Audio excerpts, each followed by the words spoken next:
Hi, my name is Graham Goodings and I'm a cancer survivor. If you have cancer or are close to someone who has, you're well aware it's a life-changing event. When first told, you feel so helpless and alone, and that's just the start of the journey.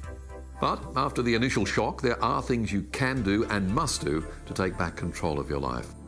Your doctor will give you all the information he or she thinks you need about treatment, whether it be surgery, radiotherapy, chemotherapy, a combination of all three, or other forms of treatment.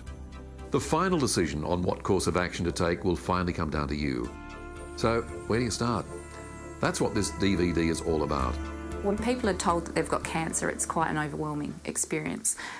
Cancer, we talk about it as if it's one word, but it's actually a whole range of different illnesses, and people's reactions to cancer can be just as varied as the illness that they've been diagnosed with.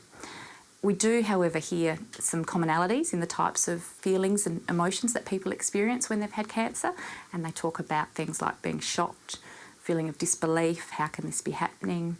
There's a sense of anger, frustration at times.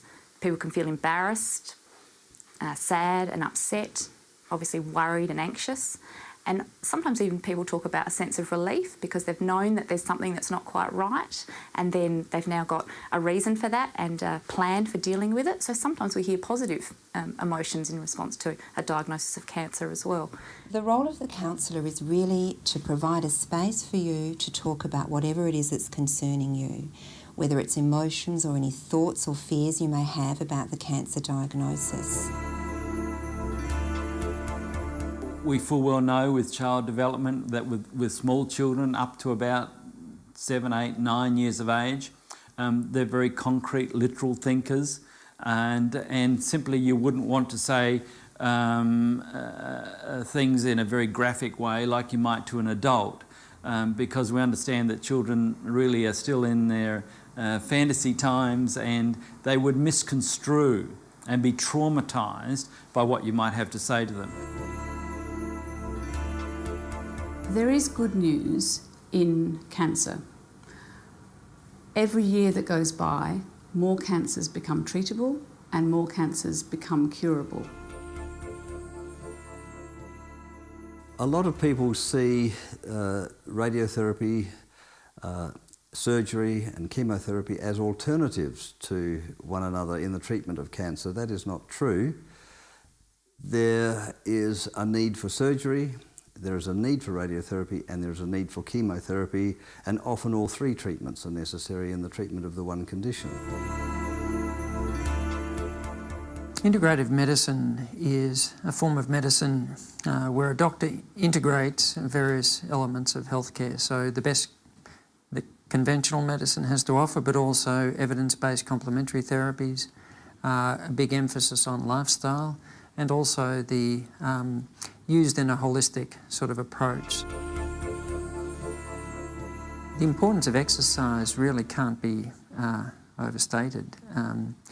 We've known for a very long time, there's been decades of research gathering to suggest that exercise prevents cancer, but what's been really interesting in the last few years have been studies on people who already have cancer and looking at whether or not exercise makes a difference to recurrence and survival rates.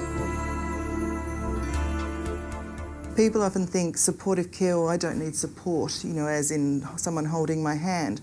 But it's a term that is across a whole range of ways that people who, when they're diagnosed with cancer, might find they want.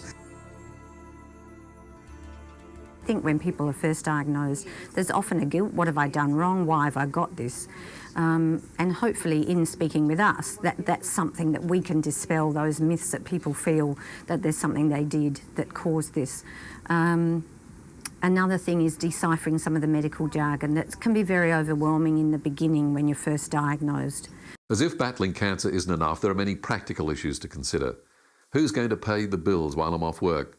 How can I get sickness benefits? Can I get assistance to pay for a carer?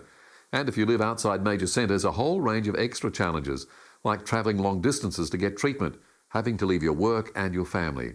Well, there is help for you with travel assistance and affordable accommodation. All you have to do is ask. The end of treatment too, there's that sense of now what? What do I do with my life? While people around you are celebrating because the treatment's finished and they think everything can get back to the way it was. And it won't get back to the way it was because of this huge experience that you've had. But there's going to be a new life and a new you. You can view this DVD all at once or skip through to the chapter that interests you. Use it as a resource that you can keep coming back to as the need arises. At the end of each chapter, there's a page telling you where to go or who to contact if you need further information. Just pause the DVD if you need to write down details. You're about to head off on a journey, or you may already have started. Many have gone there before and countless more will follow. And this DVD is designed to help you along the way.